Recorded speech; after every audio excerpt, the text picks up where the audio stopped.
কুরবানি না করতে বলে মুসলমানরা জব্দ হয়ে যায়, আপনার কি মনে হয়? জব্দ আমরাই হচ্ছি। আমাদের মরা ছাড়া কোনো উপায় নেই। শুভেন্দু অধিকারী এসে তুই গদিতে বসে আছিস, তুই কি করছিস? আমাদের গলায় দড়ি দেওয়া ছাড়া আর কোনো রাস্তা নাই। কুরবানির নিয়ম বন্ধ করেছে, মানছি না, মানছি না।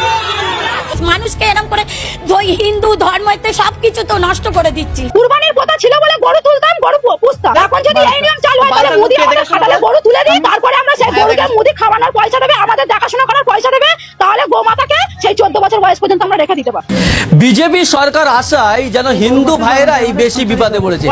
এতদিন ছিল না, আজকে হয়েছে গোমাতা। আমরা তো একজন হিন্দু, জানি না কাউকে কি করতে হবে, গোমাতা করতে হবে। গোমাতা যদি করবেই তাহলে সরকার বাড়ি নিয়ে গোমাতা করুক। এইসব সাধারণ মানুষকে অত্যাচার না করে সরকার ইমিডিয়েটলি গরুকে জাতীয় পশু হিসেবে বিবেচিত করুক, মানতেই পারছি না। গো মাংস পুরো ভারত জুড়ে ব্যান করুক। এটা হচ্ছে আমাদের বিজেপি কি আমরা ভোট দিয়ে আমরা তো ঠকছি, এখন আমাদের পেটে তো লাথি মারছে। এবছরে এমন একটা করে দিল মোদী সরকার যে আমাদের কোনো লাইন নেই, আমাদের মরা ছাড়া।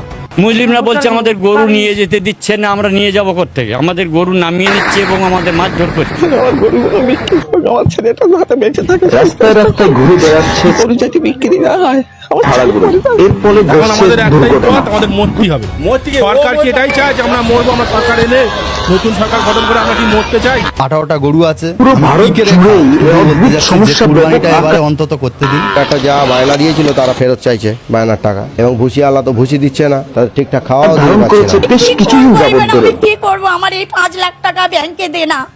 অন্তত 1.5 লাখের মতো গরু সরকার আমাদের নির্দিষ্ট সময় দেওয়া হোক, মানবো। সরকার এসছে, আইন মেনে নেবো, কিন্তু নির্দিষ্ট সময় না দিলে আমরা মানতে পারবো না। মুসলিমরাও আসছে না, নিচ্ছে না, বলছে যে এখানে গরু নিয়ে আমরা কি করবো, আমাদের রাস্তায় আটকাচ্ছে। আমরা শিক্ষিত ছেলে, সরকার একটা চাকরি দিতে পারছে না, কিন্তু আমাদের পেটে লাথি মারছে সরকার।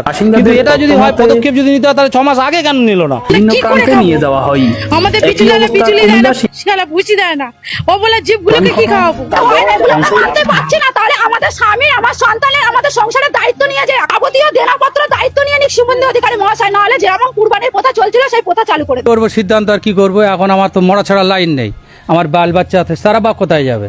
তা আমি কি করবো? গরু নিয়ে চলে যাবো নবান্নে? কারণ আমরা দেখতে পাচ্ছি পুলিশের সামনে মারধর করা হচ্ছে। সোনার বাংলা থেকে এটা কি করছে? তার থেকে জয় বাংলা অনেক ভালো ছিল। কিন্তু এই যে একবার বলছে হবে কুরবানি, একবার বলছে হবে না, একবার 14 বছর গরু 6 বছর বাঁচে না, 14 বছর আয়ুত্ব দিচ্ছে। তাদের কাছে চালান আছে, চালান থাকার পরও মারধর করা হচ্ছে, চালান থাকার পরও তাদেরকে চুরির কেস দেওয়া হচ্ছে। বাড়ির গহনা বন্ধক দিয়ে, কেউ হচ্ছে ব্যাংক থেকে লোন নিয়ে বিভিন্ন ভাবে এই গরুগুলো কিনেন। আমরা হিন্দু মুসলিম, আমরা সবাই মিলেমিশে থাকি, হিন্দু মুসলিম মিলেমিশে থাকি, আমাদের মধ্যে কোনো বিবাদ নেই। মমতা যেভাবে হোক সে তো দেশ চালাচ্ছিল, সে সব কিছু চালাচ্ছিল।